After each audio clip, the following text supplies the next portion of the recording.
കേന്ദ്രങ്ങൾ സന്ദർശിക്കുന്ന ഒരു സമയം കൂടിയാണ്. എ പി ജാഫർ ഇപ്പോൾ ടെലിഫോൺ ലൈനിലുണ്ട്. ജാഫർ, താങ്കൾ എവിടെയാണുള്ളത്? ഞങ്ങളിപ്പോ പെഹൽഗാമിലാണ്. ആക്രമണം നടന്നതിൽ ഒരു 500 മീറ്റർ അകലെയാണ് ഞങ്ങളിപ്പോൾ ഉള്ളത്. ഈ ആക്രമണം നടന്ന സമയത്ത് അവിടെ ഉണ്ടായിരുന്നോ? അതെ, ഞങ്ങൾ 2 ദിവസമായി ഫാമിലി അടക്കം 16 പേരടങ്ങുന്ന സംഘമായിട്ടാണ് ഇങ്ങോട്ട് വന്നിട്ടുണ്ടായിരുന്നത്. ഇന്നായിരുന്നു പെഹൽഗാം ഉദ്ദേശിച്ചിരുന്നത്. ഞങ്ങൾ ഇന്ന് ഭക്ഷണം കഴിക്കാൻ ഒരു അരമണിക്കൂർ നിർത്തി, കുറച്ച് വൈകിപ്പോയി. അല്ലെങ്കിൽ ഈ സംഭവത്തിന്റെ സ്ഥലത്ത് എത്തേണ്ടതായിരുന്നു. അപ്പൊ ഞങ്ങൾ ഈ പെഹൽഗാം എന്ന് പറയുന്ന സ്ഥലം അറിയാമല്ലോ, ഒരു കുതിരപ്പുറത്ത് മാത്രമേ അല്ലെങ്കിൽ ഹെലികോപ്റ്ററിൽ എത്താൻ പറ്റുള്ളൂ. ഞങ്ങളെല്ലാവരും കുതിരകളെ എടുത്ത് ഈ ബേസിൽമാലി എന്ന് പറയുന്ന സ്ഥലത്തിന്റെ ഒരു 50-100 മീറ്റർ തൊട്ടടുത്ത് എത്തിയപ്പോഴാണ് മറ്റുള്ളവരൊക്കെ കരഞ്ഞും കൊണ്ട് ഓടി കുതിരകൾ ഇട്ടിട്ടും കുതിരപ്പുറത്തായിട്ട് ഓടി വരുന്നത് കണ്ടത്. അപ്പൊ അങ്ങനെ ഭയങ്കര കരച്ചിലൊക്കെ കേൾക്കുന്നുണ്ടായിരുന്നു. അങ്ങനെ ഞങ്ങളും തിരിച്ച് താഴത്തേക്ക് ഇറങ്ങി വന്നു. അപ്പൊ അപ്പോഴൊന്നും ഞങ്ങൾക്ക് ഇങ്ങനത്തെ ഒരു സംഭവമാണ് അവിടെ ഉണ്ടാവണമെന്ന് ഞങ്ങൾക്ക് മനസ്സിലായിട്ടുണ്ടായിരുന്നില്ല. ഞങ്ങളുടെ കൂട്ടത്തില് ഉപ്പയും ഉമ്മയും അതുപോലെ എന്റെ ചെറിയ കുട്ടിയടക്കമുള്ള എല്ലാവരും ഉണ്ടായിരുന്നു. ഞങ്ങളെല്ലാരും ഈ താഴ്വരയിലെത്തി ഇറങ്ങുമ്പോഴാണ് അവിടെ എന്തോ എൻകൗണ്ടർ നടക്കുന്നതെന്ന് കാശ്മീരികൾ വിളിച്ച് പറയുന്നുണ്ടായിരുന്നു, അവിടുത്തെ ലോക്കലായിട്ടുള്ള ആൾക്കാര്. പക്ഷെ ഇത് ഇത്രയും വലിയൊരു സംഭവം താഴെ. അതായത് ഒരുപക്ഷെ ആദ്യ സമയത്ത് ഇതൊരു ഭീകരാക്രമണം എന്ന് അവർക്ക് ബോധ്യപ്പെട്ടിട്ടുണ്ടാകില്ലായിരിക്കും അല്ലെ? ഇല്ല, അവർക്കും മനസ്സിലായിട്ടുണ്ടാവില്ല. ഇതൊരു ഒറ്റപ്പെട്ട ഒരു സ്ഥലമാണ്, അവിടെ ജനവാസ മേഖലയല്ല. ഈ ടൂറിസ്റ്റുകളും പിന്നെ ഈ കുതിരനെ കൊണ്ടുപോകുന്ന കുതിരക്കാരും മാത്രമേ അവിടെ ഉണ്ടാവാറുള്ളൂ. താങ്കൾ ടൂർ ഓപ്പറേറ്റർ ആണോ? അല്ല, ഞാൻ കഴിഞ്ഞ നവംബറിൽ പോയിട്ടുണ്ടായിരുന്നു. അപ്പോ വളരെ മനോഹരമായിട്ടുള്ള സ്ഥലമാണ്. അപ്പൊ ഫാമിലി കൊണ്ട് കാണിക്കാന്ന് വിചാരിച്ചിട്ടാണ് ഇപ്രാവശ്യം പോയത്. ഞങ്ങൾ എല്ലാവരും. നാട്ടിലെവിടെയാണ്? നാട്ടിലെ പാലക്കാട് ജില്ലയിലെ പട്ടാമ്പിക്കടുത്ത് കറുകുമ്പത്തൂർ. അതായത് ഈ ആ സമയത്ത് അവിടെ നിന്ന് ഓടിയെത്തുന്നവരെ അല്ലെങ്കിൽ ഇത് കണ്ട് ഭയന്ന് ചിതറി ഓടിയവരെയൊക്കെ താങ്കൾ കണ്ടു അല്ലേ? ഞങ്ങൾ ഉൾപ്പെടെ തിരിച്ചു ഓടിയവരാണ്. ഞങ്ങൾ അവിടെ വളരെ പതുക്കെ പോയവരെല്ലാരും ഈ ഓടി വരുന്നവർ ഞങ്ങളോടും തിരിച്ചു പോന്നു. അവിടെ ഈ കാശ്മീരിൽ പറയുന്ന എൻകൗണ്ടർ നടക്കുന്നത് മാത്രമേ ഇവര് പറയുന്നുള്ളൂ. ഇവർക്കും ഞങ്ങൾക്ക് ആർക്കും മനസ്സിലായിരുന്നില്ല ഇതൊരു ഭീകരാക്രമണം. കാരണം ഇപ്പൊ അടുത്ത കാലത്തും അങ്ങനെ കേൾക്കാണ്ടായിരുന്നില്ലല്ലോ. അതെ, ഈ പറയുന്ന പ്രദേശത്ത് ആ സമയത്ത് നൂറുകണക്കിന് സഞ്ചാരികൾ ഉണ്ടായിരുന്നോ? നൂറുകണക്കിനൊന്നല്ല, ഇപ്പൊ ശരിക്കും സീസൺ ആണല്ലോ, ഒരുപാട് വെക്കേഷൻ കൂടിയാണല്ലോ. എനിക്ക് തോന്നുന്നു ഒരു 10-20,000 പേരെങ്കിലും ഉണ്ടാവും. കാരണം 3 സ്ഥലമാണ് കാശ്മീരിൽ എല്ലാവരും പോയി, പെഹൽഗാം, സോനമാർഗ്, ഗുൽമർഗ് എന്ന് പറയുന്ന സ്ഥലത്ത്. അതായത് ഈ കുതിരയിലടക്കം ഇത്രത്തോളം ആളുകൾ അവിടെ എത്തും ഒരു ഏകദേശ സമയത്ത് അല്ലേ? അതെ, ഒരു ദിവസം അത്രയധികം ആൾക്കാർ അവിടെ എത്തും. അപ്പോൾ ഒരു വലിയ ഗ്രൗണ്ട് പോലെ അങ്ങനെ ആളുകൾ തമ്പടിക്കുന്ന പ്രദേശമാണ്. ഇതൊരു കുന്നിന്റെ മുകളിലൊരു ഗ്രൗണ്ടാണ്. മിനി സ്വിറ്റ്സർലൻഡ് എന്നാണ് എല്ലാവരും തന്നെ വിളിക്കാം. ഒരു ഭയങ്കര വലിയൊരു മൈതാനം പോലത്തെ ഒരു സ്ഥലമാണ്.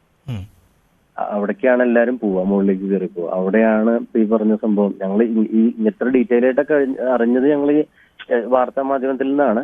അതെ, അവിടെ ഈ കമ്മ്യൂണിക്കേഷൻ പ്രശ്നമുണ്ട് എന്നറിയാം. ഈ ഇങ്ങനെ ഓടി വരുമ്പോൾ അതിൽ ഒരുപാട് മലയാളികൾ ഉണ്ടായിരുന്നു. അത് അങ്ങനെ എന്തെങ്കിലും മനസ്സിലാക്കാൻ സാധിച്ചിരുന്നോ ജാഫർ? ഞങ്ങൾ പോകുന്ന കൂട്ടത്തിലൊക്കെ മലയാളികൾ ഒരുപാട് പേരുണ്ടായിരുന്നു. തിരിച്ചു വരുന്നവരിൽ മലയാളികളുണ്ടോ എന്ന് പ്രത്യേകിച്ച് ആ സമയത്ത് ഞങ്ങൾക്ക് മനസ്സിലായിട്ടില്ല.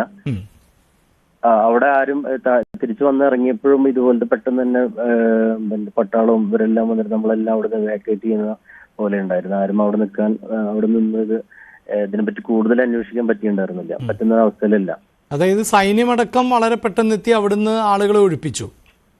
അതെ, പെട്ടെന്ന് തന്നെ എയർഫോഴ്സിന്റെ ഹെലികോപ്റ്ററും സൈന്യത്തിന്റെ ഹെലികോപ്റ്ററും.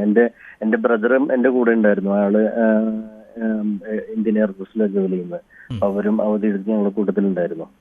അപ്പൊ അവരും ഇങ്ങനത്തെ ഒരു സംഭവം ഉണ്ടാക്കി പെട്ടെന്ന് എന്ത് ചെയ്യണമെന്ന് അവർക്കറിയാലോ. അവരും പെട്ടെന്ന് അവിടുന്ന് സ്ഥലത്തു നിന്ന് മാറാനാണ് ഞങ്ങൾക്ക് കഴിയുകയും ചെയ്തു. പെട്ടെന്ന് തന്നെ ഞങ്ങൾ അവിടുന്ന് മാറി. എന്തായാലും തലനാരിഴയ്ക്ക് എന്ന് തന്നെ പറയാമല്ലേ? അതെ, തീർച്ചയായിട്ടും. ഞങ്ങളൊരു ഉച്ചയ്ക്ക് മുമ്പ് അവിടെ എത്തിയിട്ട് ഈ കുതിരപ്പുറത്ത് മുകളിൽ പോകാൻ ആദ്യം പ്ലാൻ ചെയ്തിരുന്നത്. പോകുന്ന വഴിക്കാണ് ഇതുപോലെ ഒരു നല്ലൊരു ഹോട്ടൽ കണ്ടപ്പോൾ ഭക്ഷണം കഴിക്കാൻ നിർത്തി.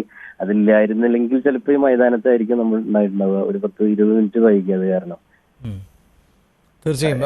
ഒപ്പം ഇനിയിപ്പോൾ ഈ പെഹൽഗാം ഉൾപ്പെടെ ഉള്ള പ്രദേശത്തൊക്കെ ഇനി മറ്റ് സ്പോട്ടുകളിലേക്കൊക്കെ പോവുക എന്നത് സാധ്യമാണോ? അങ്ങനെ എന്തെങ്കിലും അറിയിപ്പോ എന്തെങ്കിലും ലഭിച്ചിട്ടുണ്ടോ? ഇല്ല, ഞങ്ങളോട് പറഞ്ഞു നാളെ രാവിലെ പറയാം. ഞങ്ങളിപ്പോ ബന്ധപ്പെട്ട ആൾക്കാരോട് ചോദിച്ചപ്പോൾ നാളെ രാവിലെ പറയാം. തൽക്കാലം നിങ്ങൾ ഹോട്ടൽ റൂമിലേക്ക് എത്താൻ പറ്റിയിട്ടുണ്ടെങ്കിൽ പിന്നെ അവിടെ നിന്ന് പുറത്തു പോകണ്ട, അവിടെ താമസിക്കും. നാളെ രാവിലെ നിങ്ങൾ പഹൽഗാമിൽ ഇനി എന്തായാലും ഒരാഴ്ചത്തേക്കൊന്നും ഉണ്ടാവില്ല എന്ന് പറഞ്ഞത്.